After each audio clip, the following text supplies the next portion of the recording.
भला हुआ मेरी माला टूट गई, मैं राम भजन से छूटी। भला हुआ मेरी माला टूट गई, मैं राम भजन से छूटी। मेरे सिर से टली बला, भला हुआ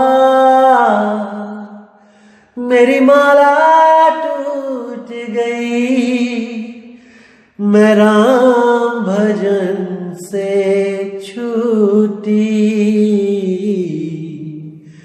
मैं राम भजन से छूटी। नमस्कार मेरे प्यारे भाइयों, मेरे परमात्मा के प्यारे जीव हंसों। मैं हमेशा मालिक से यही दुआ करूंगा कि आप सब मेरे भाइयों का विवेक पहले से ज्यादा और ज्यादा और ज्यादा से ज्यादा बढ़ता ही जाए। बस मेरे दिल की यही अरदास है कि ऐसी कोई चीज ना रहे जो आपको समझ ना आए। हर चीज आपको बिल्कुल क्रिस्टल क्लियर होती जाए। बस यही चाहूंगा मैं, यही अरदास करूंगा उस बंदी छोड़ से, उस परमपिता परमात्मा से कि वो आपके विवेक शक्ति में बढ़ोतरी करता ही जाए और ऐसा कोई भी अज्ञान ना रहे इस दुनिया में जो आपको 1% भी भ्रमित कर पाए। कुछ ना रहे ऐसा। आपका ये भाई आपकी पूरी मदद करने के लिए तैयार है। बस आप निष्पक्ष भाव से इस सत्संग को सुनते रहिए और उस पर विचार करते रहिए। विवेक लगाइए कि जो मैंने बात कही है वो सत्य है या असत्य है। जवाब मेरे भाई आपके अंदर से ही आएगा। उस परमात्मा का जवाब आपके अंदर से आएगा। बस उसको पहचानने की कोशिश करो। साहिब बंदगी। और दोस्तों, आपको बताना चाहूंगा कि काफी दिनों से कुछ लिंक व्हाट्सएप पे शेयर किए जा रहे हैं जिसमें कुछ गुरुओं की फोटो लगाई गई है और कुछ भड़काऊ से शब्दों से टाइटल दिया गया है। दोस्तों, ऐसे किसी भी चैनल से हमारा कोई लेना देना नहीं है। आप उनको बिल्कुल ना देखें, बिल्कुल भी ना देखें, क्योंकि वो सत्संग हमारे ही अपलोड कर रहा है और गलत फोटो लगा लगा के दुनिया को भ्रमित कर रहा है। बिल्कुल भी उनका चैनल ना तो सब्सक्राइब करें और जिन्होंने किया है वो अनसब्सक्राइब कर दें। बिना मेरी परमिशन के जो सत्संग अपलोड किए जा रहे हैं ये बिल्कुल गलत बात है। आप ये सब बंद करें। और कोई भी मेरा भाई अगर अपने चैनल पे कोई सत्संग मेरा चलाना चाहता है तो पहले परमिशन लो। प्रचार में योगदान करना है तो बिल्कुल सही तरीके से करो। किसी भी गुरु की फोटो नहीं लगानी है। सब गुरु मेरे बड़े अपनी अपनी ठौर। शब्द विवेकी पारखी सो माथे कमोर। हमने हर गुरु की इज्जत करनी है। हमें किसी भी गुरु से हमारा वैर नहीं है भाई। हर गुरु अपनी अपनी सीमा में अपने अपने शिष्यों को ज्ञान दे रहा है। जहां तक उसकी पहुंच है वो अपने अपने शिष्यों को पहुंचा रहा है। क्या दिक्कत है इसमें? इसलिए मेरे भाई ये जो गलत काम है इसको बंद करो और अगर करना ही है तो सही से करो। जैसे मैं किसी की फोटो नहीं लगाता हूं, आप भी मत लगाएं। साहिब। तो दोस्तों, आज जो हम वाणी विचार करने जा रहे हैं वो है 5 मुद्राएं। क्या है ये 5 मुद्राएं जिनके पीछे आज तक के जितने भी ऋषि मुनि पीर पैगंबर औलिया ये सब इन्हीं 5 मुद्राओं के जंजाल में ऐसे उलझे कि खुद तो उलझे ही उलझे और लाखों करोड़ों जीवों को भी उलझा के चले गए। तो आज दोस्तों खोलेंगे इन 5 मुद्राओं का भेद कि क्या है ये 5 मुद्राएं। और कुछ पंथों में तो लोगों को पता भी नहीं है कि हमें इन मुद्राओं के साथ जोड़ दिया गया है। बेचारे जीव तो यही सोच रहे हैं कि गुरुजी हमें परमात्मा के नाम के साथ जोड़ रहे हैं, उस गुप्त विधि के साथ जोड़ रहे हैं जिसके द्वारा हमें परमात्मा की प्राप्ति होगी। लेकिन भोले जीवों को यह नहीं पता कि जिस चीज के साथ उन्हें जोड़ा जा रहा है, कबीर साहब ने तो चीख चीख के उसके खिलाफ इतनी वाणियां लिखी हैं कि कितनी वाणियां दिखाऊं मैं, लेकिन जीव नहीं समझ रहा है। जो परमात्मा का जीव होगा, जो विवेकी हंस होगा, वो एक पल में समझ जाएगा। लेकिन जिसके अंदर अहंकार रूपी जो पेड़ उग गया है, वो नहीं समझेगा, क्योंकि वो गलत सिद्ध होगा तो उसके अहंकार को दुख होगा, ठेस लगेगी, और वो नहीं चाहता कि उसका अहंकार चकनाचूर हो जाए। क्योंकि दोस्तों आज के समय में लाखों जीवों को नरक में डाल दिया जाए, वो इन गुरुओं को मंजूर है, लेकिन ये अज्ञानी सिद्ध हो जाएं, ये अधूरे गुरु सिद्ध हो जाएं, ये इनको मंजूर नहीं है। इनको बिल्कुल मंजूर नहीं है। करोड़ों जीवों को नरकों में जाने से रोकने से भी ज्यादा बड़ी इनको अपनी मान बढ़ाई है। इनकी मान बढ़ाई में कोई कमी ना हो जाए, ये अज्ञानी सिद्ध ना हो जाएं। जीव चाहे करोड़ों 84 में चले जाएं, इनको कोई फर्क नहीं पड़ता, क्योंकि कोई भी कुत्ता बिल्ली बकरा बनेगा तो इनको आके नहीं पकड़ पाएगा कि गुरुजी आपकी वजह से मुझे 84 में जाना पड़ गया। इसीलिए ये लोग आप लोगों को भ्रमित करके राजा बन के बैठे हैं यहाँ पे। लेकिन दोस्तों ये आपकी गलती है जो आप ऐसे अधूरे लोगों के पीछे लगे हुए हो। इसीलिए ये सत्संग किए जा रहे हैं, ताकि आपको पता होना चाहिए कि हमारा गुरु कितना विवेकी है, क्या है उसके पास जो हमें देके वो मुक्त करना चाहता है। वो वस्तु है भी है उसके पास, या केवल बातें ही कर रहा है। केवल सत्संग करने वाले तो लाखों हैं, लेकिन वो भेदी गुरु लाखों करोड़ों में कोई एक होता है मेरे भाई।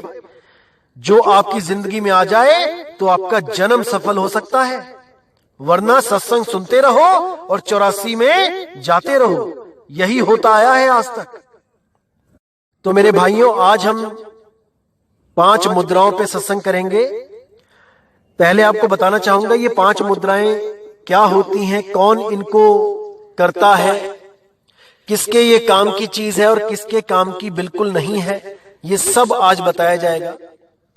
दोस्तों जितने भी ये ऋषि महर्षि पीर पैगंबर औलिया, ये योगी जपी तपी सन्यासी, जितने भी ये लोग आज तक हुए हैं, इन लोगों ने केवल और केवल ये 5 मुद्राएं ही साधी हैं, और इसी के द्वारा इनको जो जो भी अनुभव हुआ उसको सत्य मानकर ये अपना जन्म बर्बाद करके चले गए।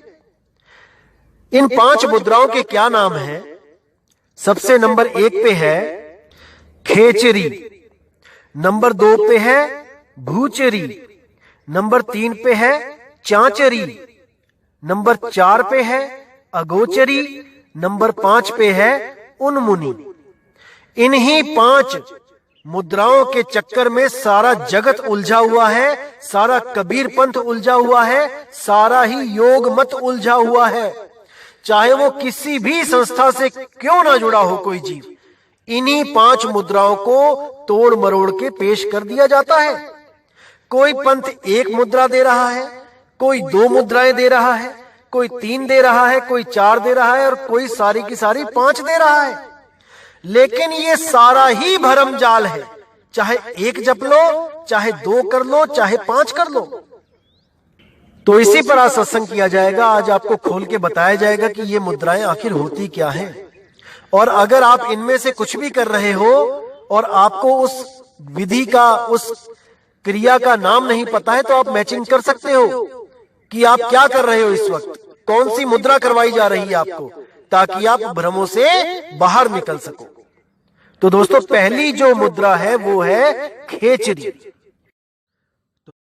तो खेचरी मुद्रा में क्या किया जाता है, आप इंटरनेट पे भी देख सकते हैं इन मुद्राओं के बारे में। मैं भी आपको स्क्रीनशॉट भेज रहा हूं, आप पढ़ भी सकते हैं। तो क्या है पहली मुद्रा खेचरी? इसके लिए जीभ और तालू को जोड़ने वाले मांस, यानी आपका जो जीभ है अग्रभाग और जो आपका तालू है, उसको जोड़ने वाले मांस तंतु को धीरे धीरे काटा जाता है। अर्थात एक दिन जौ भर काट कर छोड़ दिया जाता है, फिर 3-4 दिन बाद थोड़ा सा और काट दिया जाता है। इस प्रकार थोड़ा थोड़ा काटने से उस स्थान की रक्त शिराएं अपना स्थान भीतर की तरफ बनाती जाती हैं। जीभ को काटने के साथ ही प्रतिदिन धीरे धीरे बाहर की तरफ खींचने का भी अभ्यास किया जाता है। इसका अभ्यास करने से कुछ महीनों में जीभ इतनी लंबी हो जाती है कि यदि उसे ऊपर की तरफ उल्टा करें तो श्वास जाने वाले छेदों को भीतर से बंद कर देती है। इससे समाधि के समय श्वास का आना जाना पूर्णतः रोक दिया जाता है। तो ये है खेचरी मुद्रा। अब जो दूसरी मुद्रा है वो है भूचरी। अब उसमें क्या होता है? भूचरी मुद्रा कई प्रकार के शारीरिक मानसिक क्लेशों का शमन करती है। कुंभक के अभ्यास द्वारा अपान वायु उठाकर हृदय स्थान में लाकर प्राण के साथ मिलाने का अभ्यास करने से प्राण जय होता है, चित्त स्थिर होता है तथा सुषुम्ना मार्ग से प्राण स्पर्श के ऊपर उठने की संभावना बनती है। यानी ये प्राण योग हो गया। जितने भी ये प्राण योगी हैं जो श्वासों पे जाप कर रहे हैं, कोई सोहम जप रहा है, कोई ओम सोहम जप रहा है, कोई ओम सोहम सत्य कबीर जप रहा है, कोई ओ हम जप रहा है, कोई को हम जप रहा है, कोई वाहे गुरु जप रहा है, कोई अल्लाहू जप रहा है, कोई ओ शो जप रहा है, कोई तू मैं जप रहा है, कोई मैं ही जप रहा है। जितने भी ये प्राण योगी हैं ये सब भूचरी मुद्रा के खिलाड़ी हैं। ये भूचरी मुद्रा में स्थित हो जाते हैं जाके, और ये समझ रहे हैं कि हम मुद्राओं से न्यारे हैं। बिल्कुल नहीं मेरे भाई, बिल्कुल नहीं। तो आगे जो तीसरे नंबर की मुद्रा है वो है चांचरी। अब क्या होता है इस चांचरी में वो देखते हैं।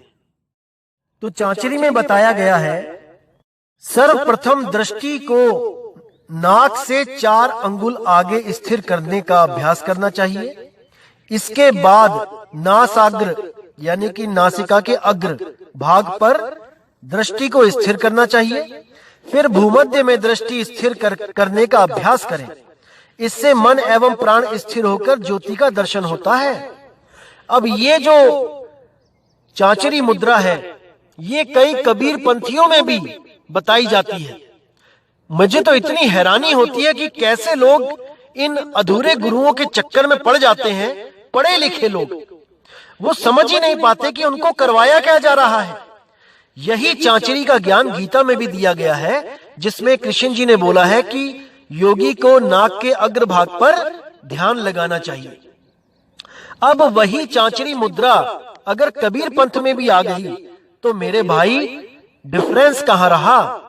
योगियों में और कबीर साहब के शिष्यों में फिर तो एक ही बात हो गई। हठ योग कर लो चाहे सहज योग कर लो, फिर तो एक ही बात हो गई। और ये अधूरे गुरु आपको इन मुद्राओं के द्वारा 5 भूमियां पार करवाने का झांसा देते हैं कि ये हम केवल इसलिए दे रहे हैं ताकि आप 5 भूमियां पार कर जाओ। 5 भूमियों के ऊपर परमात्मा बैठा है। देखो ऐसा मूर्ख बनाते हैं ये लोग। वही 5 भूमियों को कुछ पंथों ने 5 रूहानी मंडल का नाम दे दिया कि 5 रूहानी मंडल पार करवाएंगे आपको। वही 5 पिंडी साधना और ब्रह्मंडी साधना में उलझा देते हैं। तो यानी सबके सब केवल जीव को उलझाने के लिए इस दुनिया में अवतार लेके आए हैं। ये सब काल का अवतार है भाई। ये सब काल के दूत हैं जो काल की ही साधनाओं को, इन हठ योग की साधनाओं को कबीर पंथ में लेके आ जाते हैं। और यही लोग कबीर पंथ के खिलाफ प्रचार भी करते हैं कि कोई भी पंथ कबीर साहब का निज पंथ नहीं है। ये सब कबीर पंथ कबीर साहब का नाम ले लेके अपनी दुकानें खोल के बैठे हैं। हालांकि ये सत्य है कि बहुत ज्यादा कबीरपंथी कबीर साहब का नाम लेके अपनी दुकानें खोल के बैठे हैं, इसमें कोई दो राय नहीं है। लेकिन इन्हीं में ही कबीर साहब का मूल पंथ भी है। ये आपने समझना है कि वो कौन सा है। सब यही कहेंगे कि हम असली, लेकिन आपने देखना है कि कौन असली कौन नकली। आप हर चीज समझ सकते हो मेरे भाइयों, ऐसी कोई चीज नहीं है जो आपसे छुप सकती है, बस आप विवेक को जगा के रखो। इसीलिए कबीर साहब ने कहा, गुरु मेरे सभी बड़े अपनी अपनी ठौर, शब्द विवेकी पारखी सो माथे का मोर। जैसे गुरु विवेकी चाहिए वैसे ही चेला भी विवेकी होना चाहिए। अगर चेला विवेकी होगा तभी वो विवेकी गुरु के विवेक को समझ पाएगा, उसको परख पाएगा। नहीं तो इन अधूरे गुरुओं के चक्कर में ही गोते खाता रह जाएगा, 84 में डूबेगा। अब जो अगली मुद्रा है वो है अगोचरी। अब ये जो अगोचरी होती है, इसमें क्या होता है, शरीर के भीतर नाद में सभी इंद्रियों के साथ मन को पूर्णता के साथ ध्यान लगाकर कान से भीतर स्थित नाद को सुनने का अभ्यास करना चाहिए। इससे ज्ञान एवं स्मृति बढ़ती है तथा चित्त एवं इंद्रियां स्थिर होती हैं। अब इसी को अगर हम सिंपल भाषा में बोलें तो कान बंद करके जो अंदर 5 नाद बज रहे हैं, जो 5 तत्वों की 5 धुनें जो बज रही हैं, उसको सुनने की मुद्रा को अगोचरी मुद्रा कहते हैं। यानी कान बंद करके जो गुरु हमें शब्द सुनने के लिए देते हैं, जितने भी गुरु जो कान बंद करवा के कहते हैं कि शब्द धुन को सुनो, वो आपको अगोचरी मुद्रा से जोड़ रहे हैं।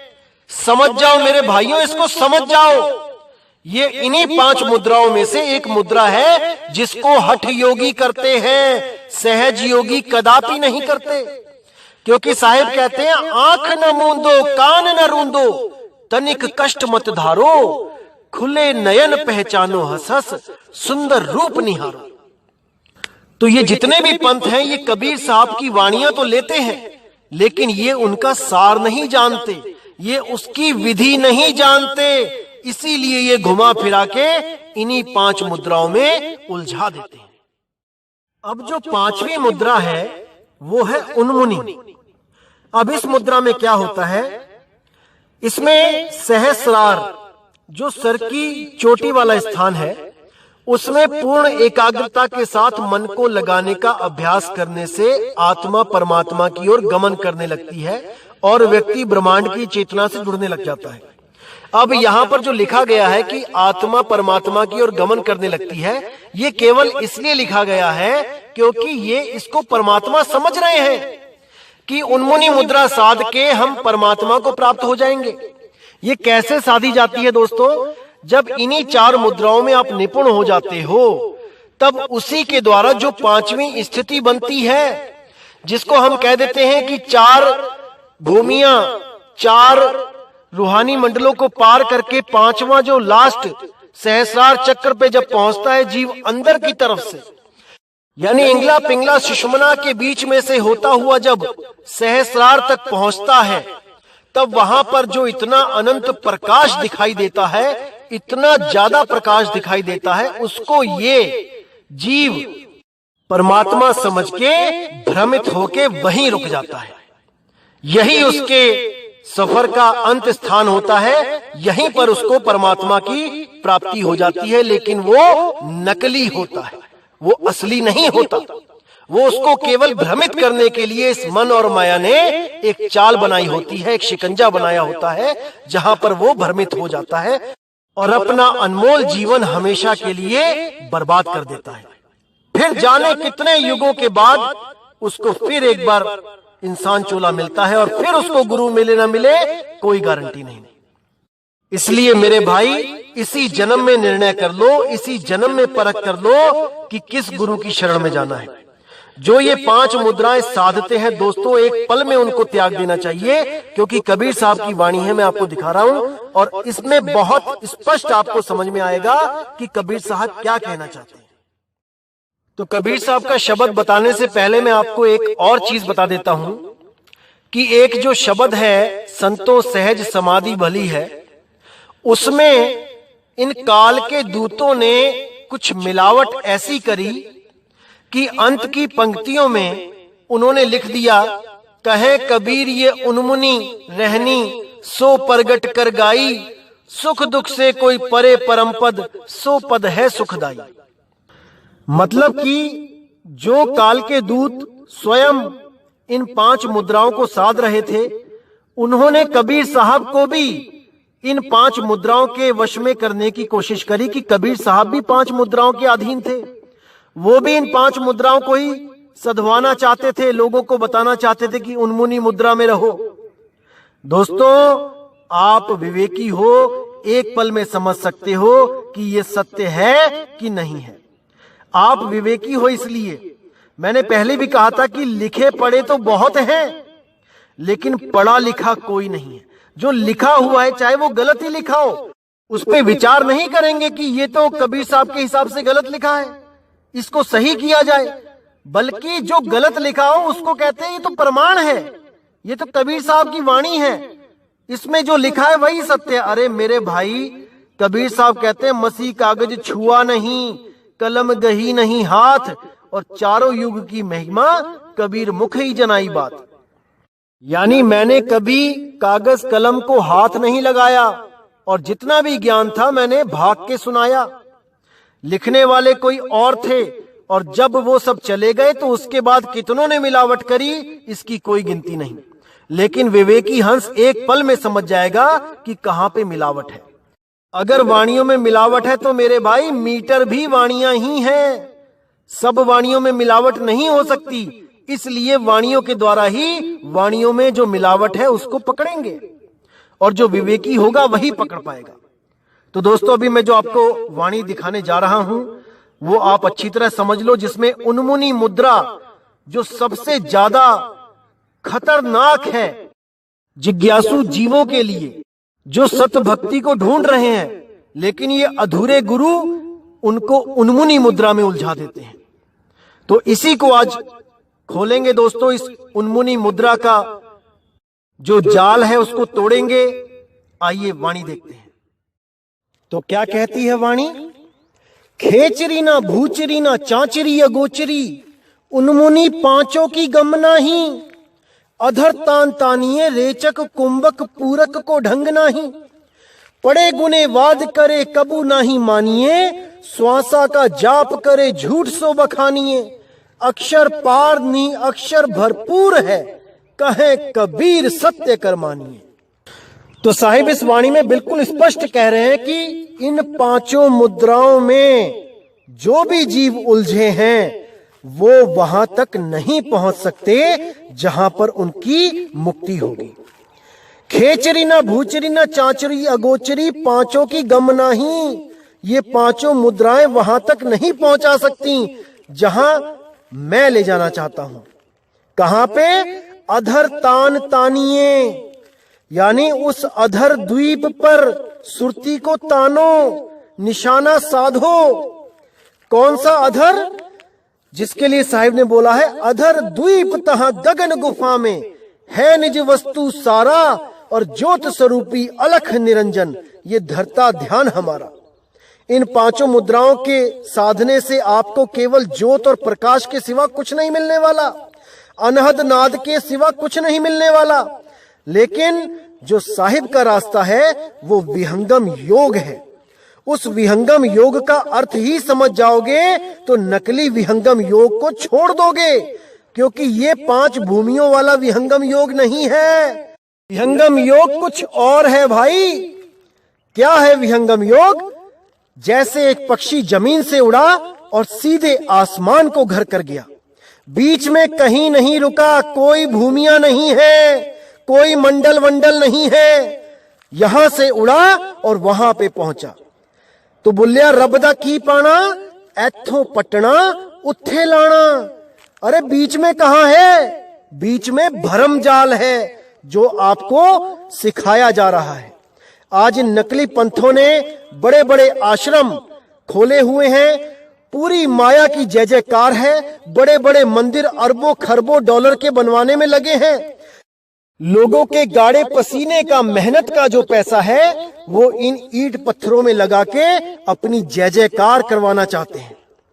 ऐसे ऐसे पंथ हैं। मैंने एक भाई से पूछा कि आपके गुरुजी इतना बड़ा मंदिर बनवा रहे हैं, वो भी कबीर साहब के नाम पे, तो कबीर साहब ने कब बोला कि किसी मंदिर को बनवाओ, मूर्तियों को बनवाओ? कबीर साहब ने तो कभी नहीं कहा। तो वो भाई क्या बोलता है कि नहीं नहीं, हम तो मंदिर इसलिए बनवा रहे हैं बड़े से बड़ा, ताकि हमारा जो ग्रंथ है हम उस ग्रंथ के सारे दोहे उनकी दीवारों पे लिखेंगे, ताकि कल को कोई ग्रंथ में मिलावट ना कर पाए। देखिए, एक ग्रंथ जो कुछ पेजों का होता है, 1000, 1200, 1300, 1500 पेजों का, अब वो ग्रंथ ये इंटरनेट पे अगर डाल दें कि भाई ये है हमारी ऑफिशियल साइट और ये है ग्रंथ, आप किसी और साइट पे ग्रंथ को ना पढ़े, मिलावट हो सकती है। ये काम 1000 रुपए में हो सकता है एप्लीकेशन बनाने पे। अगर आप किसी आईटी विभाग के सेवादार से कहोगे तो 1000, 1200, 2000 में ये आपकी एप्लीकेशन बना देगा, आपका ग्रंथ डाउनलोड कर देगा।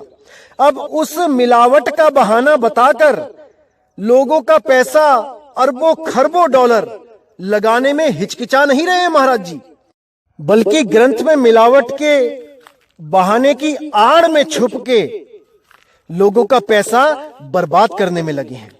क्योंकि जितना बड़ा मंदिर बनेगा उतनी ही बड़ी इनकी जय जयकार होगी, उतनी ही संपत्ति के ये मालिक हो जाएंगे। पता नहीं क्या सोच के ये कबीर साहब को आगे रखकर अपना पंथ चलाते हैं। क्या बोलूं इनको मैं। खैर, जो करेगा सो भरेगा, तू क्यों भया उदास, सबका समय आएगा भाई। ये जितना भी धर्म के नाम पे पाखंडवाद चल रहा है, ये सबका हिसाब एक दिन देना पड़ेगा। तो आगे कहते हैं, पड़े गुने वाद करे कबू नहीं मानिए, और स्वासा का जाप करे झूठ सो बखानिए। यानी जितने भी आप देखते हैं टीवी पे ये जो कथाएं पढ़ने वाले बाबा जी आते हैं, कोई रामायण की कथा सुना रहा है, कोई गीता सुना रहा है, कोई कुरान सुना रहा है, कोई बाइबल पढ़ के सुना रहा है, कोई गुरु ग्रंथ साहब पढ़ पढ़ के सुना रहा है, लेकिन भेद नहीं जान रहा है, उस सार शब्द का भेद नहीं जान रहा है, उस आत्म ज्ञान को नहीं जान रहा है। उसके लिए बोला है कि पड़े गुने वाद करे कबू ना ही मानिए, और श्वासा का जाप करे झूठ सो बखानिए। जितने भी ये श्वासा का जाप वाले हैं, चाहे वो मंत्र जप के सांस का जाप कर रहे हैं, चाहे बिना मंत्र जपे उस सांसों की धुन पे सुरती को टिका रहे हैं, जो सोहंग की धुन चल रही है, ओहंग की धुन चल रही है, कोहंग की धुन चल रही है, उस पे सुरती को टिका रहे हैं। भाई वो धुन भी एक दिन खत्म हो जाएगी, तब कहां लगाओगे सुरत को, इस पे विचार करो। तो कहते हैं, श्वासा का जाप करे झूठ सो बखानिए, अक्षर पार नी अक्षर भरपूर है, कहे कबीर सो सत्य कर मानिए। यानी 52 अक्षरों से परे जो नी अक्षर है, जब तक वो आपको देने वाला कोई गुरु नहीं मिल गया, जब तक आपका बेड़ा पार नहीं हो पाएगा। आप इसी भवसागर में गोते खाओगे, इसमें कोई दो राय नहीं है। इसीलिए साहिब ने कहा, वस्तु कहीं खोजे कहीं कैसे लागे हाथ, गुप्त वस्तु तब मिले जब भेदी लीजे साथ। जब वो भेदी गुरु मिलेगा तभी आपको सार शब्द का लखाव कर सकता है, अन्यथा आपको कोई भी गुरु पार नहीं कर सकता। तो एक वाणी और मैं प्रमाणित करूंगा आपको, जो साहिब जी की वाणी है, और उस वाणी को सुनकर बहुत से जीव लाखों की संख्या में जागे भी हैं और इन 5 मुद्राओं को छोड़कर आगे भी बढ़े हैं। तो कौन सी है वो वाणी? संतों सब शब्द शब्द बखाने, शब्द फांस फंसे सब कोई और शब्द नहीं पहचाने। इसी वाणी में जब आप लास्ट में देखोगे तो जहां पर उन्मुनी मुद्रा की बात चली है, क्योंकि कबीर पंथ में उन्मुनी मुद्रा का बहुत बड़ा बोलबाला है इस वक्त। जितने भी अधूरे कबीर पंथी हैं, ये सब उन्मुनी मुद्रा को लेके ही चलते हैं। इंगला पिंगला सुषमना में से ध्यान लगवाते हुए सहस्रार चक्र तक लेके जाते हैं और जीव को काल के मुंह में झोंक देते हैं, और बेचारा जीव ना समझी के कारण काल के मुंह में चला जाता है। तो यहां पर बिल्कुल स्पष्ट बोला है साहिब ने 5 मुद्राओं के बारे में कि 5 शब्द 5 है मुद्रा, सो निश्चय कर जाना, आगे पुरुष पुराण नहीं अक्षर, तिनकी खबर ना जाना। 9 नाथ 84 सिद्ध, 5 शब्द में अटके, मुद्रा साध रहे घट भीतर, फिर औंधे मुंह लटके। 5 शब्द 5 है मुद्रा, लोक दीप यम जाला, कहे कबीर अक्षर के आगे नी अक्षर उजाला। अब कितना क्लियर कर दिया है साहब ने कि ये खेचरी, भूचरी, चांचरी, अगोचरी, उन्मुनी, इन 5 को ही जो कोई भी गुरु देता है या इनमें से कोई भी एक साधना भी आपको देता है तो उसने आपको समझ जाओ कि उलझा दिया। अब आप उस विहंगम योग को प्राप्त नहीं कर सकते जिसका ज्ञान बंदी छोड़ देने आए थे। इन अधूरे गुरुओं के चक्कर में ही आप इन 5 भूमियों पर ही चलते चले जाओगे और इन्हीं 5 मंडलों में आपको अलग अलग तरह का जो अनुभव होगा वो परम अनुभव नहीं है, वो योगियों वाला अनुभव है। क्योंकि जैसे कुएं के मेंढक ने कभी समुद्र नहीं देखा तो उसके लिए तो भाई कुएं का पानी ही समुद्र है, उसी को ही सत्य मान के बैठा है। इसी तरह जब तक आपको यही नहीं पता लगेगा कि योगियों का, महर्षियों का अनुभव अलग है और संतों का अनुभव अलग है, जब तक आपको उनकी चाल में ही फर्क नहीं पता लगेगा आप कैसे प्राप्ति कर सकते हो, कभी नहीं कर पाओगे। इसीलिए दोस्तों कहीं भी जुड़ने से पहले उस विहंगम योग को समझ जाओ कि विहंगम योग होता क्या है। सुरती शब्द योग है क्या, जिसमें केवल सुरती और शब्द होता है, बीच में कुछ नहीं होता है। सुरती को ही हटा के दुनिया से शब्द में लगाया जाता है, ना कि सुरती को 5 मंडलों में या 5 भूमियों में उलझा दिया जाता है, कदापि नहीं। इसीलिए अब जीव जाग रहे हैं और हजारों मैसेज, नए मैसेज आते हैं केवल सत्य ज्ञान को समझने मात्र से। क्योंकि दोस्तों आप मूर्ख नहीं हो, केवल थोड़ी सी कमी है सत्य ज्ञान को समझने में। जिस दिन वो कमी पूरी हो गई उस दिन आप पूर्ण हो जाओगे, पूर्ण विवेकी हो जाओगे। कोई आपको मूर्ख नहीं बना सकता। मूर्ख आप तभी तक बने हो जब तक आपको कोई विवेकी गुरु नहीं मिल गया। क्योंकि परख दोस्तों 2 चीजों में होती है, एक में नहीं। जिस पंथ से आप जुड़े हो आप उस पंथ को ही सत्य मान के बैठे हो, क्योंकि उससे आगे का ज्ञान आपको नहीं मिल पा रहा है। लेकिन जिस दिन उससे आगे का ज्ञान आपको समझ में आ जाता है आप पिछली पौड़ी को छोड़ के आगे बढ़ जाते हो और उसमें कोई नुकसान नहीं होता, बल्कि जिस लक्ष्य के लिए हमने गुरु को बनाया था, गुरु धारण किया था, उस लक्ष्य की प्राप्ति हो जाती है उस अधूरे गुरु को त्याग कर। क्योंकि अधूरे गुरु को त्यागना ही सतगुरु की तरफ बढ़ना होता है, ना कि अधूरे गुरु से प्रेम करके अपना जीवन नष्ट करने को भक्ति कहते हैं, कदापि नहीं। साहिब कहते हैं जब तक मिले नहीं शब्द वो सांचा और तब लग गुरु करो 10 पांचा। गुरु भक्ति शब्द की भक्ति है, ना कि देहधारी गुरु की भक्ति को गुरु भक्ति कहते हैं। अरे गुरु बड़े हैं जगत में, कोई ना लागे तीर, सभी गुरु बह जाएंगे, जागृत गुरु कबीर। जो कबीर साहब हैं वो हमेशा जागृत रहते हैं, हमेशा ही अपने स्वरूप को जानते हैं, भ्रमित नहीं होते हैं और अपने हंसों को भी उनके स्वरूप का लखाव कराते हैं ताकि वो भी भ्रमित होने से बच जाए। अरे गुरुआ तो घर घर फिरे, कौड़ी केर 50, अपने रूप की खबर नहीं और शिष्य करण की आस। अपने रूप की तो खबर नहीं है कि मैं हूं क्या, कैसा हूं, और शिष्य बनाने में लगे हैं कि मेरे शिष्य हो जाओ, मैं ही परम गुरु हूं, मैं ही महर्षि हूं और मैं ही तुम्हें बचाऊंगा। इसी भ्रम में डालकर लाखों जीवों का जीवन बर्बाद करके चले जाते हैं ऐसे अधूरे गुरु। तो मेरे भाइयों अब आपने विवेक को जगाए रखना है, आगे से आगे बढ़ना है, पीछे मुड़ के नहीं देखना है। सत्य को प्राप्त करना ही हमारा परम लक्ष्य है और सत्य केवल शब्द है, शब्द के अलावा और कुछ नहीं। हम हैं शब्द, शब्द हम माही, और शब्द से भिन्न और कछु नहीं। उस शब्द के अलावा अगर कुछ और आपको देता है गुरु तो समझ जाओ कि आपको वो भरमा गया, और आप भ्रमित हो गए केवल विवेक ना होने के कारण। लेकिन मेरे भाई, अब हमने विवेकी होना है। अब हमने मूर्ख नहीं बनना, बहुत बन लिए, अब नहीं, अब नहीं। और दोस्तों, जो कई मेरे भाइयों के जो प्रश्न हैं कि कई संतों ने श्वासों की बात करी है, जैसे कबीर साहब कहते हैं, श्वास श्वास में नाम ले, व्यर्थ सांस मत खोए, ना जाने इस श्वास का आवन होए कि ना होए।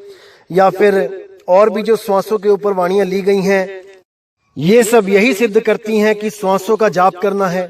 नहीं मेरे भाई, इन सब वाणियों को बिल्कुल अच्छी तरह से समझाया जाएगा, बिल्कुल सटीक उदाहरण देके। आप बिल्कुल फिक्र ना करें, एक एक चीज खोल के समझाई जाएगी। और आपको बताना चाहूंगा, जो लोग कुछ भ्रमित कर रहे हैं कि कबीर साहब कहते हैं कि सब श्वासों की श्वास में है, तो मेरे भाई ऐसा बिल्कुल नहीं है, क्योंकि पहले भी उन्होंने इसी वाणी में इशारा दिया है कि नहीं प्राण में, नहीं पिंड में। अब अगर आप इन्हीं दोनों को चीजों को समझ जाओगे, क्या है प्राण और क्या है पिंड, तो आप कदापि नहीं बोलोगे कि वो श्वासों में है। दोस्तों, पहले प्राण का मतलब समझ लो कि प्राण क्या होता है। जो प्राण वायु होती है वो क्या होती है। अगर आपने इस प्राण वायु को समझ लिया तो आप समझ जाओगे कि वो श्वासों में नहीं है। और क्या है पिंड, यानी कि शरीर। अगर आपने ये समझ लिया कि वो शरीर में नहीं है, नहीं प्राण में, नहीं पिंड में, तो श्वासें तो भाई शरीर के अंदर चल रही है ना, फिर तो वो पिंड में भी हो गया, फिर तो पूरी वाणी ही झूठ हो जाएगी। इसीलिए इन जो काल के दूतों ने मिलावट करी थी वाणी में, मैंने स्पष्ट रूप से खोल के सामने रख दी थी। लेकिन अगर आप फिर भी कहोगे कि सब श्वासों की श्वास में, तो इसका अर्थ भी अलग निकलता है कि श्वासों की श्वास में, यानी श्वास में नहीं, उसकी वजह से, जिसकी वजह से श्वास चल रही है, यानी उस शब्द गुरु की वजह से, वहां पर मैं मिलूंगा आपको।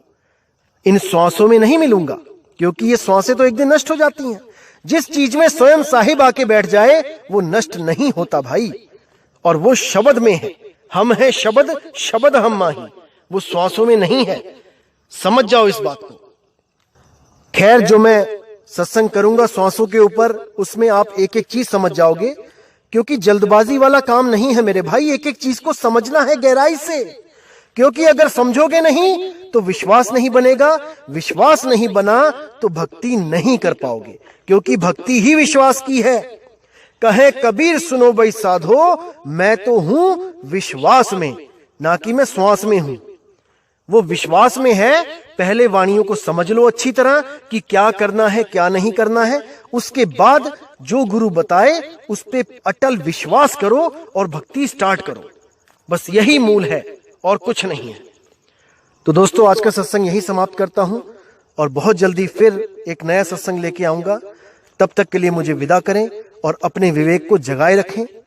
जय गुरु बंदी छोड़ वैराग साहिब, जय गुरु बंदी छोड़ साधु शरण साहिब जी, जय गुरु बंदी छोड़ बाबा नानक जी, बाबा अंगद देव जी, जय गुरु बंदी छोड़ मदन साहिब जी की, जय जय सतगुरु बंदी छोड़ सतगुरु सत्य कबीर साहिब की सदा ही जय हो, सदा ही जय हो मेरे मालिक की साहिब बंदगी। सतनाम।